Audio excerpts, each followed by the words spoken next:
America, and welcome to Invent America, because America invents. This episode of Invent America TV is brought to you by America's Inventor Lady and Home Talk USA. Home Talk is a proud member of the King's Broadcasting Network and has been bringing to you the best of America's home-based product innovation since 1998.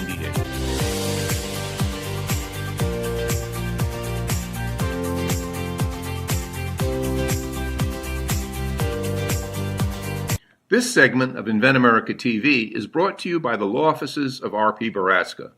RPB law offices have been bringing corporate-level legal expertise to the independent inventor community for more than 20 years. For all your inventing legal needs, trust rpblawoffices.com. Welcome. That's right. This is the Invent America show right here on Invent America Radio and the Home Talk USA Radio Network. I do want to welcome a new affiliate down in Hattiesburg, Mississippi, WYXI 107.1 FM in Hattiesburg, Mississippi, a new radio affiliate that's joining our family. I want to welcome all of you. I hope we don't give you guys a culture shock here on Home Talk USA. We've had some great response out in the Hattiesburg, Mississippi area. But hey, welcome to the Invent America show with the Inventor Lady herself, Invent America Radio, Miss Rita Crompton. Rita, hello. Hello, how are you today? Well, I want to put a big shout out to you. You had to fill in last week for me because we had some technical issues with Marvell. Came down and said, hey, we're going to have to rewire your office, your internet, your telephone lines, and I was out of pocket last week. And boy, I tell you, Rita, they don't give you a notice. I tell you, they don't tell you, give you a week notice. They just pull up and all your stuff goes black. You know what I mean? I do, really. I really do, because it's happened to us multiple times. And wasn't that long ago. It was in December that I was driving down the highway like crazy to get to a signal to tell you that I didn't have a signal. So yeah, been there, done that.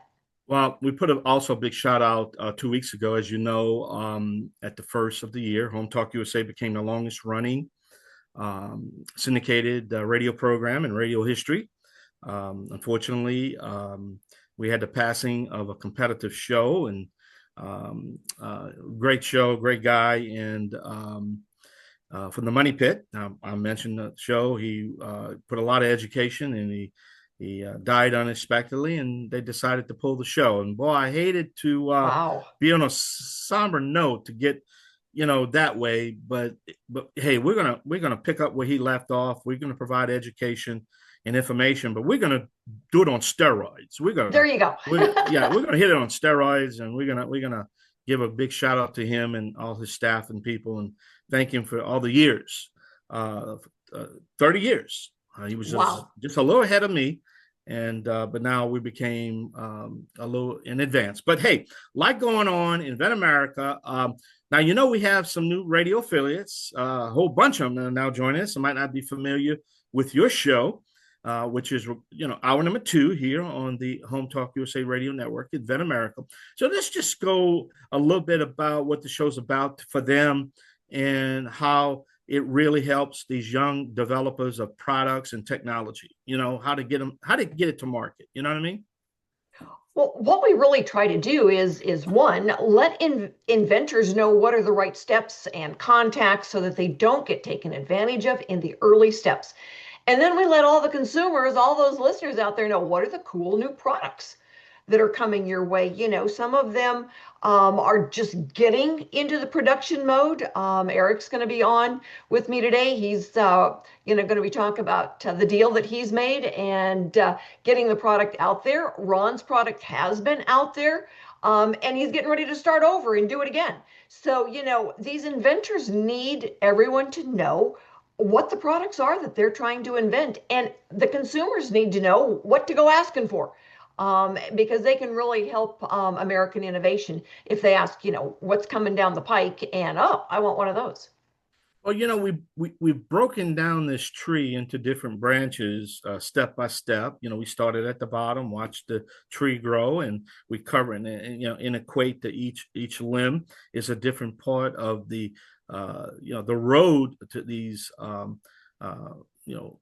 potential products and entrepreneurs and developers to get their product to market and actually put on shelves, so to speak. But we talked about one of the benefits, or one of the things that don't come up, but that it's never considered, is the marketing part of it, which we've talked about. But I need to tell you, in conversation, it's another one that really never comes up is the licensing part of this part. The process of licensing that is the most important part, because if you don't have protection, or you're going to get your stuff stolen. It's just as simple as that. Well, for a lot of inventors, when they get the idea and then they go to, a class on a Saturday morning at the Chamber of Commerce, the SBA, somebody offering a class, and they go, oh, you start a business, do a business plan, blah, blah, blah. You don't have a business yet. How can you do a business plan? So it's like, do these first steps. Well, when I find out they paid somebody to do a business plan for them, it's like, oh my goodness, that's $1,500 you needed to be able to use on your prototype. The idea of licensing, and rarely do inventors get taught at an early stage about licensing, is that somebody is renting the right to use your patent. So they're going to pay for the manufacturing and the sales and marketing and send a royalty check. And for most inventors, they just want to make some money. They know that their area of expertise is they came up with the idea, they've got a day job, they like using their product in their day job, but it's not big business and it's not sales and marketing. So how do they do this? Well, a licensee is going to make it, sell it, pay for the product liability insurance, but they're usually the ones that have the leverage to get it on the shelf. And I smile when I say that word leverage, because my industry expert, Mike Ryan, that's one of his favorite words. And we use the word leverage to help inventors understand, you can't get onto the store shelf yourself. Those, in those big box stores, they're consignment shops. And then when you do, and someone steals your idea, you can be, bankrupt and not even be able to fight it. But the licensee does fight it, and they fight it on your behalf. So for a lot of inventors, that's just really key. But I've talked to a lot of inventors just like you did, and the biggest problem is for them to let go of their pet peeve. It's to let it go. And that's the biggest problem. And I asked them, are you going to license this thing, or are you going to manufacture and produce and distribute it yourself? And because it's their baby, it's their world. They develop it, and they don't want anybody to touch it. But at the end of the day, I have what my golden rule is. If you have one product, license it. That's my goal. Yeah. That's my personal golden rule. You got one product, license, get rid of it. Take your check, have fun, let the whole world buy it, get your little check once a month in the mail, and then go do something else or invent something else. But if you're going to manufacture and produce, you want multi products available. You don't want to be a one-trick pony. You understand? Right. But then you have, I'm sorry, Reed, but then you also have some of your clients that say, okay, I have 10 or 12, but I've licensed all 10 and 12. But there's nothing wrong with that neither, because that person developed, he's moving on and he's going to get something else, and he's got some big checks, right? Well, Rita? One of the guys that I've got out of Colorado, he's got several things that he licensed and he's invented and manufacturing, but then one that is still in the ballpark of what he has invented, but it's in a completely different industry. He wants to license that one, and that makes sense. So when we look at, licensing as being, an option for inventors, it's a serious option. Now, they get 5% of wholesale is the average. And, we've had inventors that say, oh, well, I deserve more than that. It's like, not when somebody else is doing all the heavy lifting. Be grateful you get to go and make a deposit at the bank as opposed to constantly making withdrawals. So we see, inventors, man, they learn the hard way sometimes. They'll get to a level and they can't get past it. And they've missed an opportunity. It's the secret in life is to not be too greedy. And, I say, a good invention is like a child. You conceive it, you nurture it, it sucks you dry, you throw it out. And until you throw it out, it will not grow up and be big and take care of you. Well, I call it that game show mentality. How many times you watch a game show and you don't think the producers of this game show know the contestant that's on? They always look for the greedy contestant that has 400,000 banked already, and they can walk with 400,000 to their house, but they want to draw that next case. You know what I mean? And then all of a sudden, like the other day I watched, they had 1 cent. They had actually 330,000. But that's the point I'm trying to make is the greedy contestant always loses. Always 99 out of 10. Man, if they tell me I got 400,000, I don't care if I want it in 5 minutes of this show. You better go get another contestant. I'm getting my money. I'm going home. I don't care if I got $1 million. I got $400,000 coming to me. And Tom, the government's going to take 50%. I'm still walking away with 200 grand. Man, I'll take that in a minute. Yep. Look, a smart guy told me a long time ago, and even in sales, I have a thing called love the one you're with. And I want to talk about that because that's so important. All right. Well, you're listening to the Invent America show. We got to take a short break. We got to hear from some of our sponsors right here on the Invent America Radio Network on Home Talk USA. We'll be right back. Yay! This segment of Invent America TV is brought to you by SearchQuest Patent Search. SearchQuest provides for a comprehensive patent search that searches the entire world and not just the U.S. Patent Office. Make sure that before you spend those big bucks having a patent written, you've done your due diligence by getting a comprehensive patent search. Use SearchQuestPatents.com for all your patent search needs. They scour the world for you. Welcome back to the Invent America show. This is Invent America Radio on the Home Talk USA Radio Network. Man, I tell you what, I just opened up a whole new can of worms with these radio affiliates. We have another old radio affiliate that's been with us well over 20 years, WOMI 1490 AM, 99.1 FM in Owensboro, Kentucky. Man, Rita, I opened up a can of worms with these affiliates because I said I did it with Connecticut, and all of a sudden they pounding in on me right now. I say, what about me? Hey, I love all y'all. Thank y'all for carrying Home Talk, Rita. But we have a sponsor, man. But we need sponsors. Who's sponsoring this hour, right? I know. It is Wooden Wood. If you have got gutters on your house, oh yeah, everybody's got gutters on their house. We need gutters.com. They will help move that water exactly where you need it moved so it's not running down against the base of your house. We need gutters.com. Mike Wood, awesome guy. And these are really easy to install. I've done it. Right. Me do my own self, as my grandson would teach me. And my guest right now is Eric Barnhart. All right. Got a cool new product called Bump and Belt. And so, Eric, thanks for being with us. Mike, are you ready to rock and roll here so that Eric and I can get started? You got it, buddy. All righty. There we go. Just checking with the boss. All right.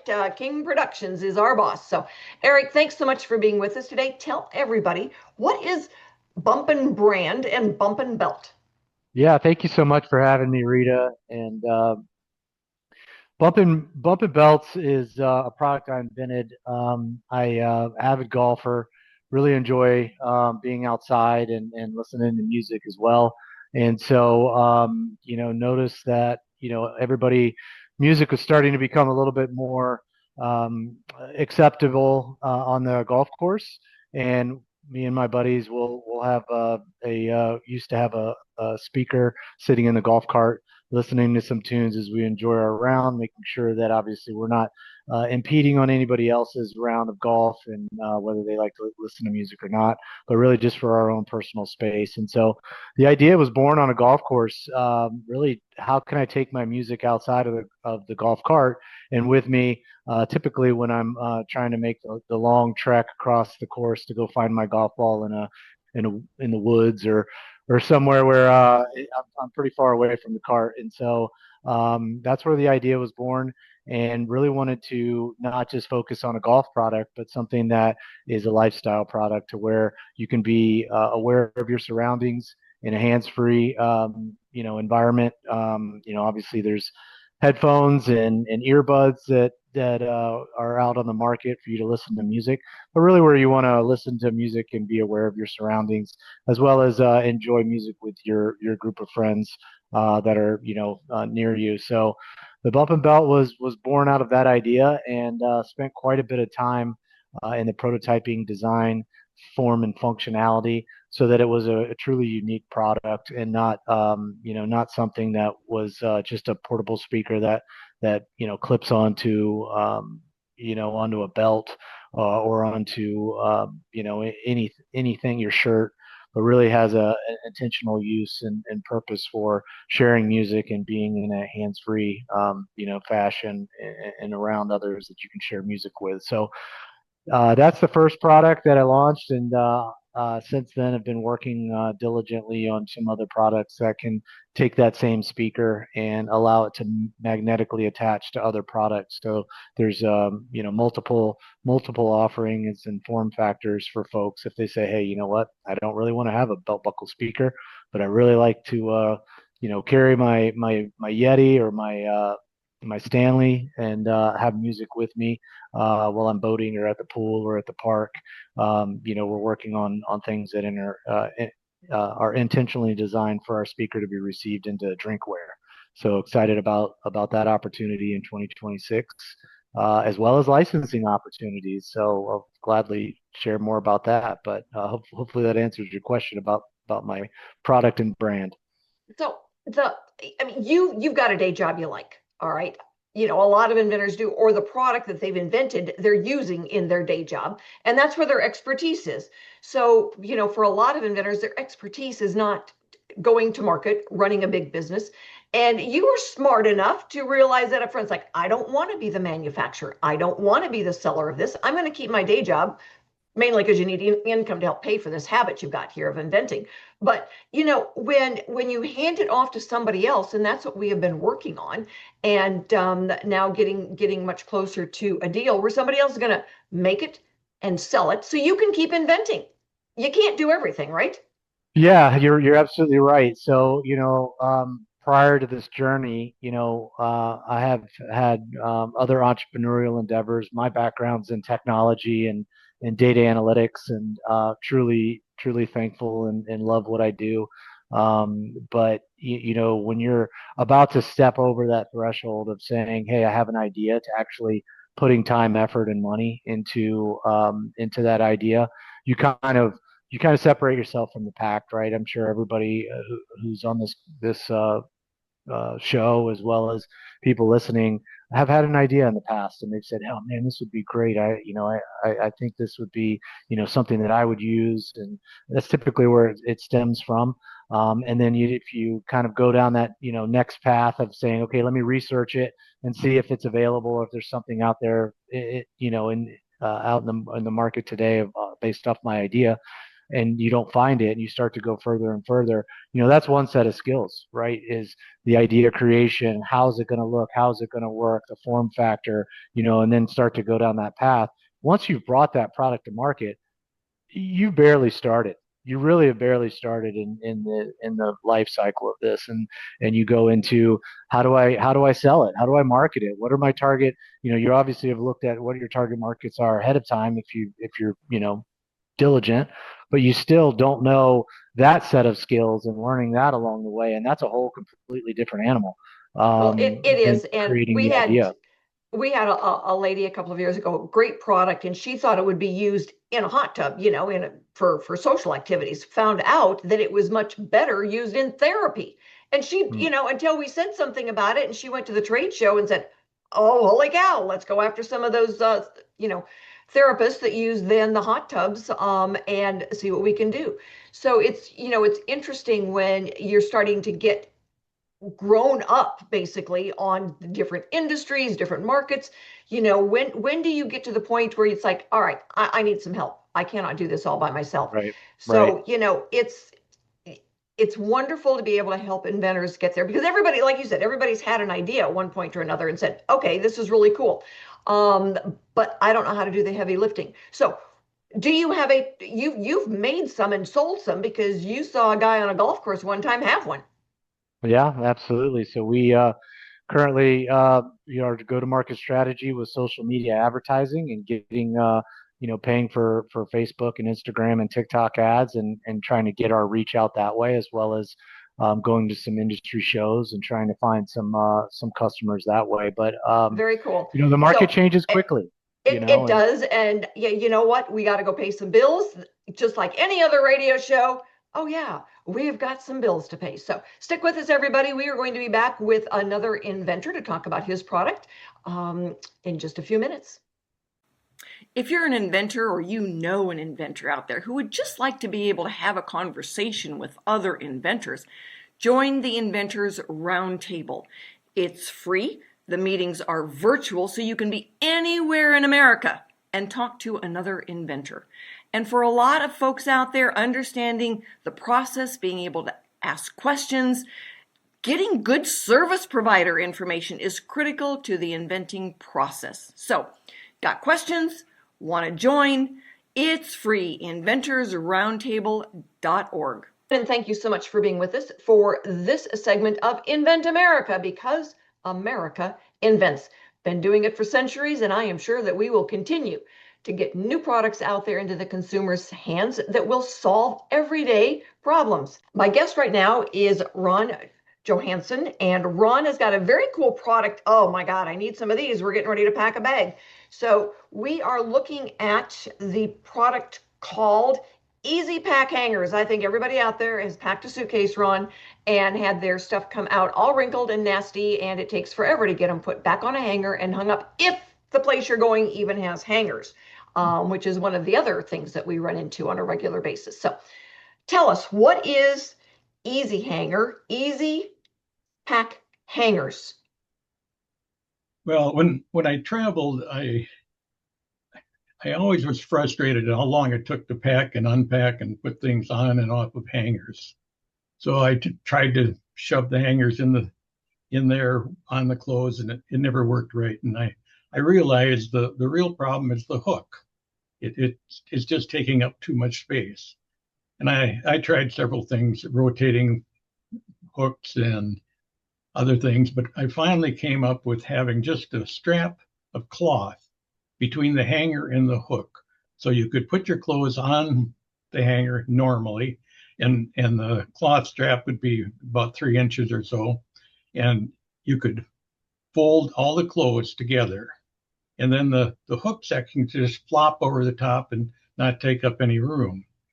And I further found that if you did more than one thing at a time, 2, 3, even 4 shirts, blouses, whatever, they folded in, and they did not have the sharp creases because they were kind of wrapping around each other. So, and when you go to unpack, all you do is grab the hooks and lift it out in one motion and hang it up. So I like to say you can go from hanging to packed in under a minute, and packed to hanging in seconds. I heard that on the video, and you're exactly right. A lot of women know you roll your clothes, or you fold them over and they don't come out as wrinkled. A lot of guys don't know that. My husband is one of them. Pack it tight, get it in there. And it's like, no, honey, we are going to need some of these little hanger pieces that just, they're so instinctive, and they're wonderful, because the being able to unpack quickly when you go someplace and not have to worry about ironing. I hate ironing. I don't want to do that. I'm on vacation. So you've got a really good product there. So tell everybody, you did the smart thing. You went after licensing. How did you come to that conclusion, and what happened? Well, I didn't want to go through all the pain of trying to market something, inventory and stock and the expense. So I did go the licensing route. And I did find a company, and this was, I think, about 6 years ago, and they licensed it. We negotiated an agreement, but they were a pretty small company, and they just didn't have very good distribution. I got my checks every quarter, but it wasn't great. And actually, that was a version of the hanger that was pretty conventional looking. Okay. Anyway, they filed for bankruptcy about a year ago. And in the meantime, I was working on the hanger, and I improved it. I basically kind of cut the center bottom out so you can hang a tank top on it and then put your blouse over the top of it, which my wife loves. So now I'm out just starting again to try and license it a second time.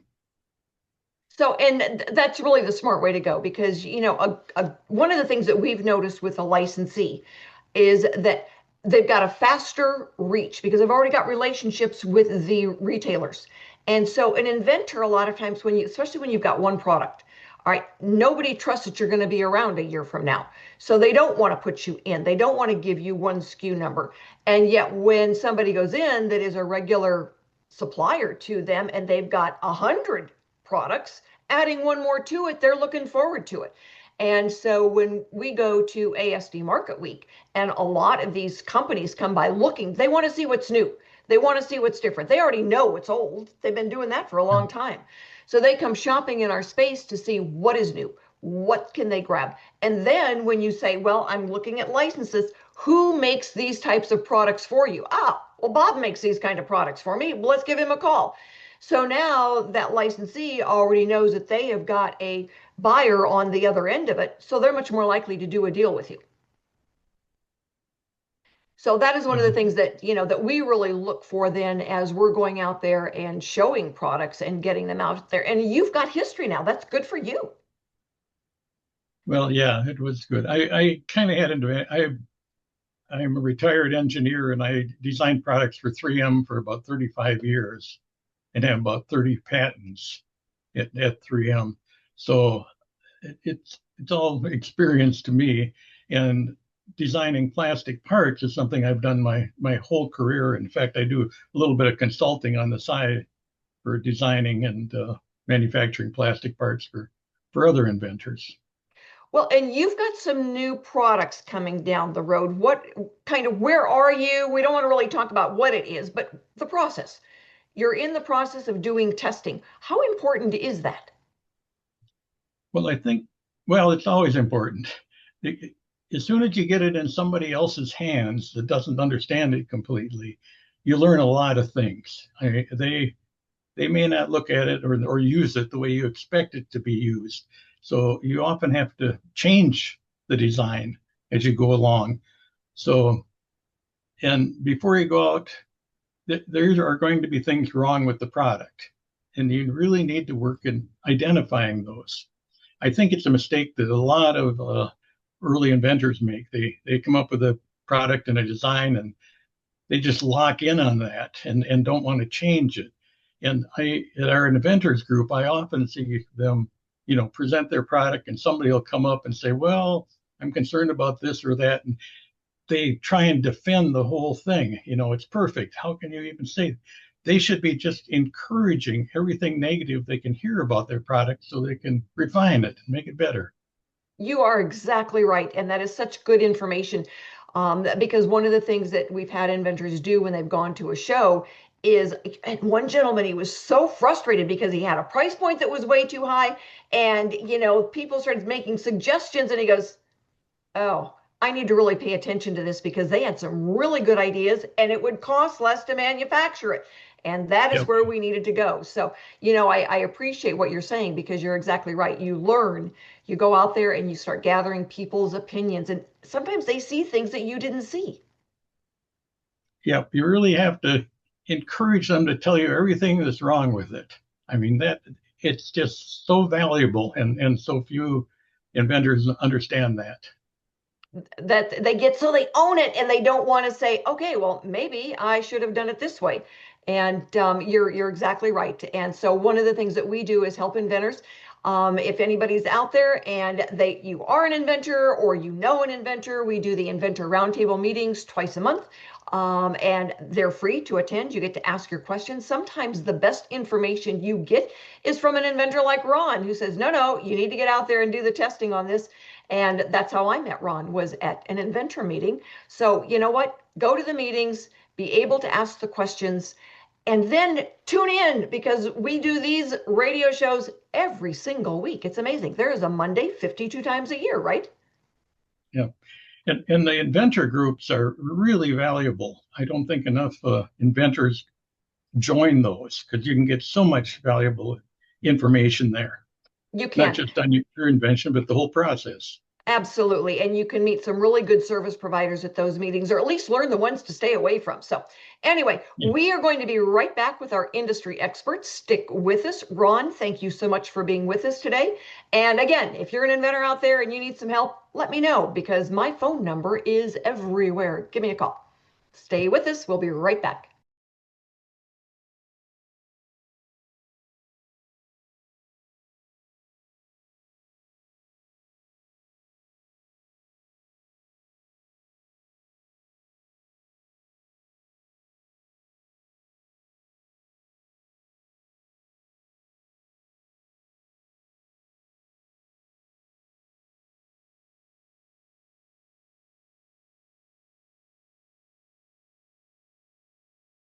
And thank you so much for being with us for this segment of Invent America, because America invents. So my guest right now is Mike Ryan.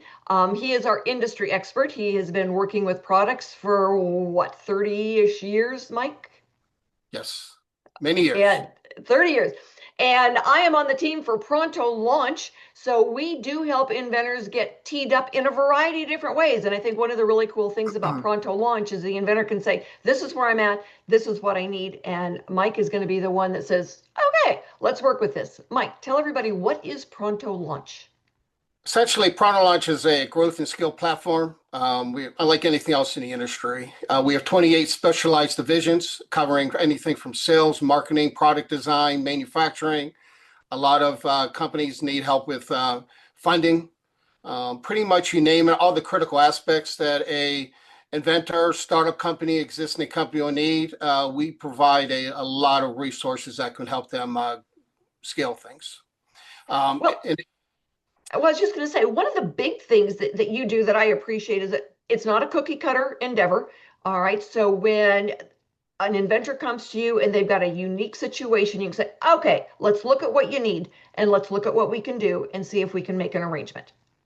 Yeah, whether in the early stage, existing company, we've been reached lately. We have a lot of companies that are in that $1 million to $2 million range. They just don't have the infrastructure to grow it, scaling it.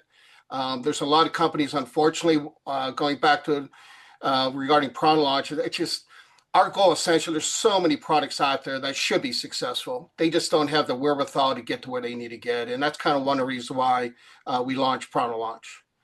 Well, and one of the big things that you do is and I know that one of your favorite words is the leverage, because, an inventor, like you said, they're doing everything at that point. Now they need help with either manufacturing, but the biggest challenge is the marketing challenge. And I know you are a big believer in trade shows.